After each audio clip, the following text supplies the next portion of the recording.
Tubewell अच्छा बन जाए, यही मेरी इच्छा है। पल पल दिल के पास मेरे महबूब कयामत होगी। इन शब्दों को बेहतरीन आवाज़ देने वाले गायक हैं किशोर कुमार उर्फ किशोरदा, जिनकी धाक पूरे देश में जमी है। पर आज आवाज़ लाइव की टीम आपको मिलवाएगी जूनियर किशोर कुमार से, जो इटारसी शहर में रहते हैं। जी हाँ, जूनियर किशोरदा इटारसी की आन बान शान है और जो किसी पहचान के मोहताज नहीं है। जैसा कि आप देख सकते हैं कि इस छोटे से घर में इटारसी का एक नायाब हीरा रहता है, जिसे पूरा शहर जूनियर किशोरदा के नाम से जानता है। तो चलिए, आवाज़ लाइव की टीम आपको मिलवाएगी जूनियर किशोरदा से, जो एक छोटे से घर में रहते हैं, जिनका पूरा जो जीवन यापन है वो इसी घर में हुआ है। और जैसा आप देख सकते हैं कि ये हैं जूनियर किशोरदा भरत गायकवाड़। भरत गायकवाड़, आपका आवाज़ लाइव के इस चैनल पे बहुत बहुत स्वागत है। भरत, आप जैसा कि देख सकते हैं हम एक छोटे से घर में रहते हैं, तो आप हमारे दर्शकों को बताइए कि आपकी किस तरह से इस शुरुआत हुई सिंगिंग के इस करियर में और किससे आपको प्रेरणा मिली। ये प्रेरणा मेरे पिताजी से मिली मुझे। मेरे पिताजी को रेडियो सुनने का बहुत शौक़ था। वो सुबह 5 बजे रेडियो लगा देते थे, तो उसमें विविध भारती के कार्यक्रम और गीत आते थे, तो मैं उन्हें सुनता था। तो मुझे गाने का एक जुनून सवार हुआ कि मैं ये कर सकता हूँ। तो मेरे पिताजी तो बोलते थे तू नहीं गा सकता, घर के लोग बहुत ठीक, तेरी आवाज़ नहीं। मगर मैंने प्रयास करता रहा बचपन से ही, तो मेरे धीरे धीरे मेरी आवाज़ में परिवर्तन आता गया और आज माँ सरस्वती की कृपा हो रही है धीरे धीरे। भरत, आप कितने समय से इस फील्ड में हैं और अभी आप आगे आपका क्या विचार है? ये मैं इस फील्ड में तो करीब 25 साल मुझे हो चुके हैं और पूरा जीवन मेरा संगीत में ही जाएगा, क्योंकि मुझे शौक़ इसी का है। और मेरा लक्ष्य है कि इस शहर का नाम मैं पूरे देश ही नहीं बल्कि विदेशों तक पहुंचा दूं, यही मेरा संकल्प है। तो जैसा कि दर्शक हमारे देख सकते हैं कि ये एक छोटा सा इनका घर है।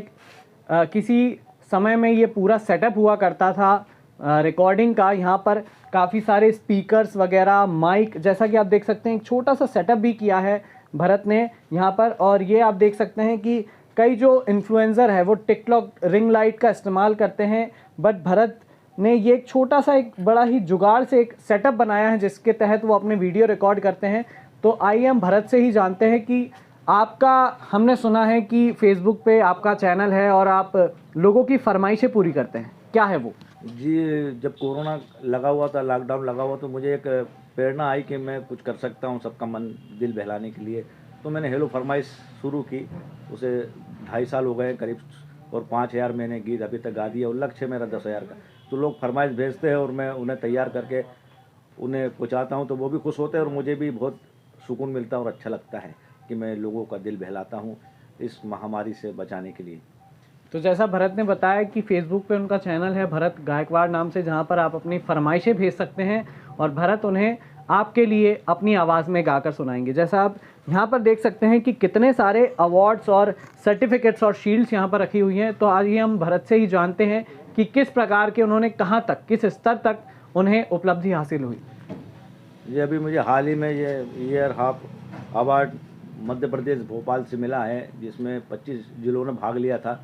उसमें होशंगाबाद फर्स्ट रहा, उसमें मेरा नाम है। इसमें कोरोना महामारी को लेकर मेरा गीत बहुत पसंद किया गया और मुझे सम्मानित किया गया। तो भरत, आप जैसे हमने सुना है कि इटारसी के भी कई कार्यक्रमों में आप जाते रहते हैं, आपका अपना ऑर्केस्ट्रा ग्रुप है, आप उसके बारे में थोड़ा सा बताइए।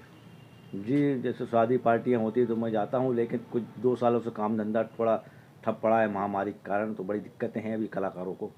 फिर भी मैं कोशिश करता हूँ, लोगों की फरमाइशें पेश करता हूँ, जैसे भी मेरी तकलीफ है मगर फिर भी मैं करता हूँ। किशोरदा को पूजते हैं, उन्हें अपना आइडियल मानते हैं, तो उनकी जयंती पर आप क्या कुछ खास करते हैं शहर में?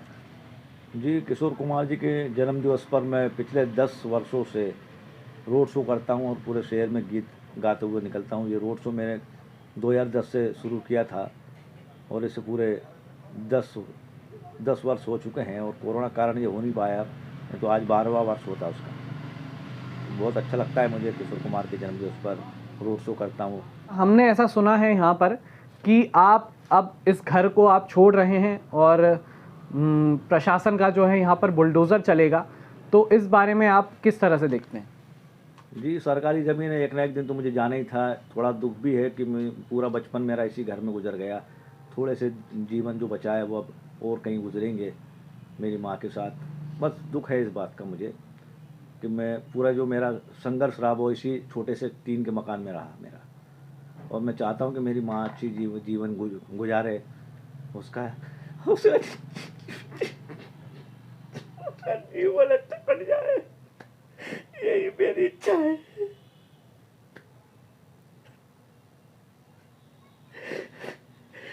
तो ये भरत हैं जिनका अभी फ़िलहाल जो घर है वो अब टूटने वाला है और इसके बाद वो कहाँ जाएंगे वो भी उन्हें नहीं पता। तो भरत, आप जैसे अब ये जगह जो छोड़ रहे हैं, तो अब आपके आगे की क्या व्यवस्था है और क्या आपको किसी प्रकार की कोई मदद मिली है शासन या प्रशासन से? जी, मुझे अभी तक तो मुझे कोई भी मदद नहीं मिली। सिर्फ मुझे मिला है तो सिर्फ इस शहर से आश्वासन मिला है, बस। काम मेरा कुछ भी नहीं हुआ है। नगर पालिका में मैंने आवेदन दिया था, कलेक्टर को भी दिया, और मैंने पीएम आवास योजना में भी फार्म भरा, नगर पालिका में भरा, मगर मुझे सिर्फ वहाँ से निराशा मिली आज। और मैं इसी निराशा के साथ इस शहर से मैं जा रहा हूँ, इस घर से जा रहा हूँ। तो भरत, इस जगह से जुड़ी हुई कुछ खास यादें आपकी, कुछ बचपन की या फिर आपके माँ बाप से जुड़ी, आप वो हमारे दर्शकों को बताएं। जी, मेरे पिताजी को पेड़ लगाने का बहुत शौक था।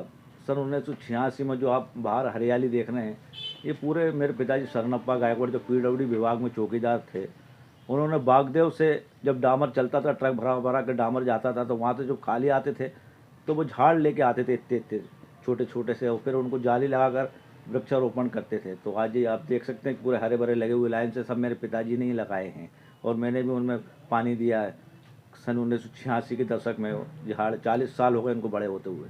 अब ये आने वाले समय में बचते हैं या नहीं, ये इसका दुख मुझे रहेगा बहुत। तो अब हमारे साथ भरत गायकवाड़ के एक घनिष्ठ मित्र मौजूद हैं, नितिन वर्मा। हम उनसे जानेंगे कि किस तरह का भरत का सफ़र रहा और अब उनकी क्या राय है इस बात पे। नितिन जो है एनजीओ में कार्यरत हैं। नितिन, आप बताइए कि भरत से आपकी जो मित्रता है वो कब से हुई और कब से आप इनको जानते हैं? मैं इनको करीब 10 साल से जान रहा हूँ और करीब इनके मतलब माता पिता भी इधर ही रहते थे। फिर उसके बाद अभी तो इनका यहाँ से जाने का चल रहा है, तो सभी को बहुत दुख हो रहा है। सभी को यहाँ पर आते थे, उनके देवी का स्थान है भैया का, यहाँ पर उनकी मम्मी वगैरह भी रहती है, सब रहते, पर अभी हम लोग को बहुत दुख हो रहा है यहाँ से जा रहे। तो जैसा कि भरत के मित्र भी जो है भावुक हो गए और ये भावुक होने का ही पल है, तो भरत, आप हमारे आवाज़ लाइव के दर्शकों को भी कुछ गाकर सुनाइए। जिंदगी का सफर है ये कैसा सफर, कोई समझा नहीं, कोई जाना नहीं, है ये कैसी डगर, चलते हैं सब मगर, कोई समझा नहीं, कोई जाना नहीं।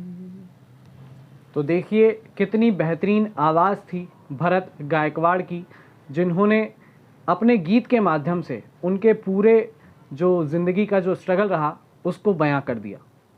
क्योंकि आप किसी जगह से जुड़े रहते हैं और उस कुछ समय के बाद जब आपको उसे छोड़ना पड़ता है, जहाँ पर आपका बचपन बीता, जहाँ पर आपकी पूरी ज़िंदगी बीत जाती है, उसके बाद अगर उस जगह को छोड़ना पड़े तो उसके इमोशंस हमारे सभी दर्शक भी जान सकते हैं। तो हम सब की जो संवेदनाएं हैं भरत के साथ हैं और आवाज़ लाइव की पूरी टीम और पूरे दर्शक यही चाहेंगे कि आपका जो आगे का जो सफ़र है वो बहुत ही शानदार रहे, आपका जो जीवन है और आपको नई नई उपलब्धियां मिले, और आप दुआ करते हैं कि आप बॉलीवुड तक आप अपना सफ़र तय करें। टूटने लगे हौसले तो ये याद रखना, बिना मेहनत के तख्तो ताज नहीं मिलते, ढूंढ लेते हैं अंधेरों में मंजिल अपनी, क्योंकि जुगनू कभी रोशनी के मोहताज नहीं होते। वीडियो जर्नलिस्ट शिवांग भट्ट के साथ दिव्यांशु जायसवाल, आवाज़ लाइव, इटारसी।